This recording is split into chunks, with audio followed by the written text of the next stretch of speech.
अस्सलाम वालेकुम। मैं दिशान खान आज आपका तहे दिल से इस्तकबाल करता हूँ हमारे इस यूट्यूब चैनल पे। तो आज का विषय है हमारा 26 आयतों का खुलासा, जिसे छत्तीसगढ़ के सुप्रसिद्ध आयुर्वेदिक डॉक्टर मोहतरम जनाब अमीन रिजवी साहब ने लिखा है।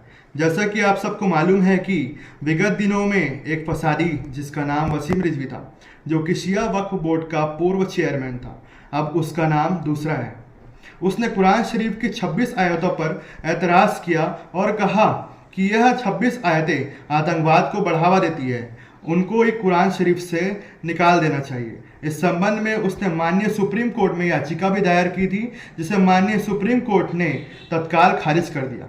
बाद में वसीम रिजवी ने इस संबंध में माननीय प्रधानमंत्री को एक पत्र लिखा, जिससे कोई तवज्जो नहीं दी गई। परंतु वसीम रिजवी की इस हरकत से हमारे देश की युवा पीढ़ी प्रभावित हुए बिना नहीं रही। उनके बीच कुरान शरीफ की उक्त आयतों के प्रति भ्रम फैलने लगा। इन्हीं सब बातों पर गौर करते हुए डॉक्टर अमीन रिजवी साहब कोरबा छत्तीसगढ़ ने उन 26 आयतों का खुलासा करने का मन बनाया और उक्त आयतों का खुलासा कुरान की अन्य आयतों, हदीसों, तफसीर से किया और इनके साथ ही साथ ऐसी परिस्थितियों में अन्य ग्रंथ जैसे बाइबल, ऋग्वेद, सामवेद, यजुर्वेद, अथर्ववेद, पुराण, भगवत गीता, मनुस्मृति आदि में क्या उपदेश दिया गया है, रचनात्मक ढंग से व्याख्या की है। इस संबंध में डॉक्टर अमीन रिजवी से चर्चा करेंगे। डॉक्टर साहब, यह किताब 26 आयतों का खुलासा लिखने की प्रेरणा आपको कैसे मिली? देखिए जिशान साहब, वैसे तो मेरी इस किताब को लेकर 92 किताबें मंजर पर आ चुकी है। इन किताबों को विभिन्न विषयों पर मैंने प्रकाश डाला है, जिसमें एक किताब है, पहले आपको ये पहले बता दूं, जो पहले किताब मेरी निकल चुकी है, मुस्लिम पर्सनल लॉ, जिसमें शरीयत एक्ट संविधान का ही अंग बताया है और तलाक से संबंधित सभी बारीकियों का वर्णन किया है और तलाक से संबंधित सुप्रीम कोर्ट के फैसलों की भी चर्चा है, जिसका विमोचन सन 2007 में तत्कालिक मुख्यमंत्री माननीय डॉक्टर रमन साहब ने छत्तीसगढ़ विधानसभा परिसर में किया। दूसरी एक बड़ी किताब है कुरान शरीफ के उर्दू तर्जमे कंजुल ईमान का हिंदी में लिपियांतर, जो 1200 पेज की है। तो 26 आयतों खुलासे के बारे में सहयोग ऐसे बना कि मेरे तो वैसे कई मित्र हैं और वो से सवाल जवाब किया भी करते भी हैं और ज्ञान प्राप्त करने की जिज्ञासा भी बनी रहती है उनकी। उनमें से मेरा एक परम मित्र जो है, वो ऐसा ही ज़्यादा ज्ञान पिपासु है, जो हर वक्त इस्लाम के ज्ञान के बारे में जानना चाहता है, तटस्थ होकर ज्ञान हासिल करना चाहता है। और उसने मुझसे कई सवाल किए और मैंने उनको सवाल का जवाब दिया भी और संतुष्ट भी किया।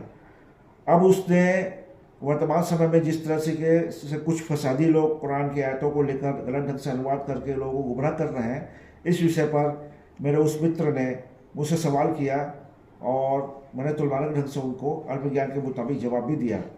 उनमें से जैसे कि बताया कि एक मित्र है, उसने एक बार मुझे अचानक मोबाइल से 26 आयतों को मोबाइल में भेजा और अनुरोध किया कि अमीन भाई, वसीम रिजवी ने इन 26 आयतों पर एतराज़ जताया है और लोगों के बीच जो भ्रम फैल रहा है, आप इन आयतों के बारे में खुलासा करो ताकि देश भर में गलतफहमियाँ जो फैल रही है वो दूर हो सकें। तब मैंने उसका अनुरोध को स्वीकार किया और ये फैसला किया कि 26 आयतों का खुलासा लिखा जाए। इस तरह मैंने तमाम किताबों की व्यवस्था की और रात रात भर जाग कर संबंधित ग्रंथों का अध्ययन किया और तुलनात्मक ढंग से लोगों के बीच लाने का प्रयास किया।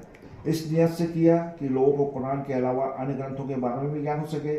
और जिशान भाई, जैसे कि आपको मालूम है कि मुस्लिम वर्ग के लोग तो अपनी किताब के बारे में मेरे ख्याल से 90% लोग जानते भी हैं, और मैं ये कहूँ कि अन्य धर्म के लोग 90% लोग अपने धर्म की किताबों को न पढ़े हैं न तो देखे भी होंगे। तो इस तरीके से वो अपने धर्म की किताबों को पढ़ते नहीं हैं और उनके बीच में गलतफहमियाँ फैल जाती हैं बड़ी आसानी से। और मेरी ये नीयत है कि इस किताब को मैं लोगों के सामने प्रस्तुत करूँ तुलनात्मक ढंग से, और तमाम अन्य ग्रंथ जो है, ऋग्वेद हैं और जितने भी और हैं, गीता है, महापुराण है, सबके बारे में इसमें तुलनात्मक ढंग से मैंने जो दिया है, उनको लोग पढ़ें और पढ़ के ज्ञान हासिल करें और ज्ञान हासिल करने के बाद गलतफहमियाँ दूर हों और हमारे देश में अमन और शांति की स्थापना हो और फसादियों का चेहरा बेनकाब हो जाए, जनता उनकी काली करतूतों से आगाह हो जाए और ऐसे फसादियों के बातों पर ध्यान न दें और अपना समय ज्ञान प्राप्त करने में लगाएं, ताकि उन्हें पता चले कि जो इल्म की बातें विधर्मियों, अधर्मियों, पापाचारियों के संबंध में कुरान में है, जो आदेश दिए गए हैं, वो अन्य धर्मों में भी हैं। इस तरह आज की वो पीढ़ी ज्ञान हासिल करे और हमारे भारत देश के विकास में ऊर्जा को लगाए। इसी नीयत के साथ मैंने किताब लिखी है। इस किताब में न तो मैंने किसी का अपमान करने की नीयत है और न किसी धर्म के बारे में कोई अपमानजनक बात है। मैंने सिर्फ तुलनात्मक ढंग से इसमें पेश किया है ताकि आम जनता को, सभी वर्ग के लोगों को इससे फ़ायदा पहुँचे। बहुत ही बढ़िया जवाब था आपका अमीन रिजवी साहब। और इसके बाद में हम अगले सवाल की तरफ बढ़ते हैं। अगला सवाल आपसे रहेगा डॉक्टर साहब कि क्या आपने इससे पहले ऋग्वेद आदि का अध्ययन किया था?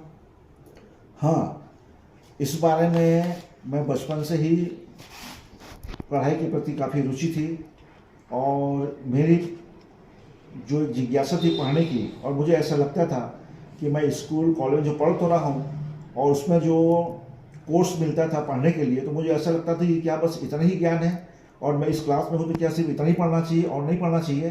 क्योंकि उस वक्त मैं जब पढ़ने जाता था, स्कूल में हो या मिडिल स्कूल में हो या हाई स्कूल में हो, तो मुझे को वहाँ का कोर्स ऐसा लगता था कि ये बहुत कम है और मैं पढ़ लेता था। उसके बाद मैं क्या करूँ, क्या पढ़ूँ, क्या करूँ, क्या पढ़ूँ, ऐसा मुझे लगता था। तो मैंने उसी दौरान मेरी मुलाकात डॉक्टर एस के उपाध्याय जो आयुर्वेद के थे और बहुत अच्छे पंडित भी थे और हर तरह का ज्ञान रखते थे, तो उनसे मेरा राब्ता हुआ और मैं उनके पास जाने लगा और इस तरीके से विषय से और इतर और ज्ञान हासिल करने लगा। इसके बीच में ऋग्वेद भी थे, तमाम चारों वेद थे, गीता भी थी, उनका अध्ययन मैंने उनसे किया।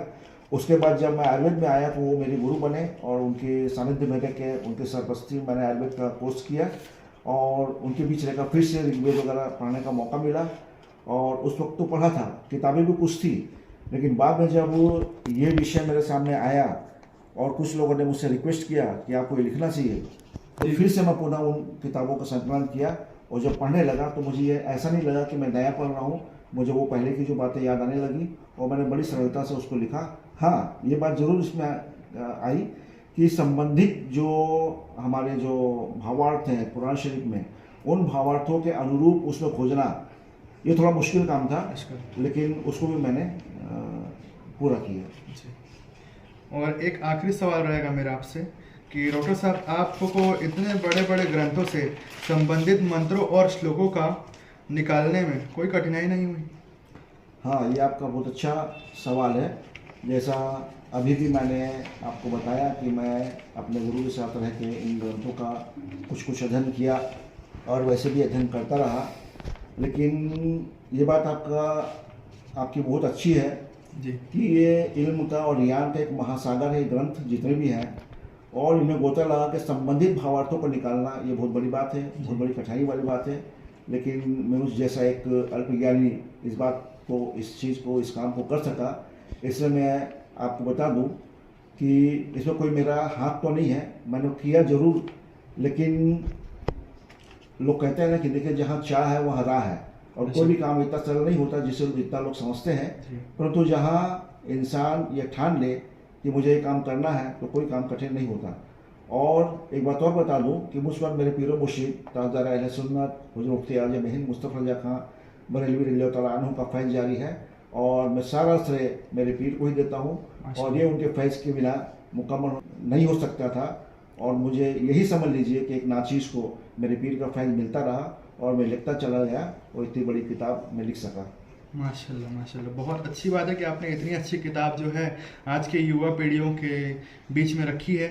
और मैं आप लोगों से अनुरोध करूंगा, अपील करूंगा कि जो भी यहाँ पे हम लोगों की इस ऑडियो को सुन रहे हैं, इस वीडियो को देख रहे हैं, आप सभी लोगों से गुजारिश है कि डॉक्टर अमीन रिजवी साहब ने इस किताब को बड़ी ही मेहनत और मशक्क़त के साथ लिखा है। यह एक शहर, एक ज़िला, एक राज्य के लिए नहीं है, वरन ये पूरे भारत देश के लोगों के लिए एक ज्ञानवर्धक किताब है। यह किताब हर वर्ग के लोगों के लिए फ़ायदेमंद साबित होगी। डॉक्टर साहब ने तो अपना काम कर दिया, अब बारी आपकी और हमारी है कि हम इस किताब के प्रकाशन में बढ़ चढ़कर हिस्सा लें और दाने दिल हमें इस किताब की इशाअत में सहयोग करें, डोनेशन से सहयोग करें या फिर किताब की बुकिंग करवा कर भी सहयोग कर सकते हैं। राब्ता कायम करने के लिए हमसे स्क्रीन पर दिए गए नंबर पर आप कॉल कर सकते हैं और मैसेज कर सकते हैं। तब तक हम लोग मिलेंगे आपसे एक और नई वीडियो में, एक और नई टॉपिक के साथ में। तब तक के लिए अपना ध्यान रखिए। अल्लाह हाफिज़।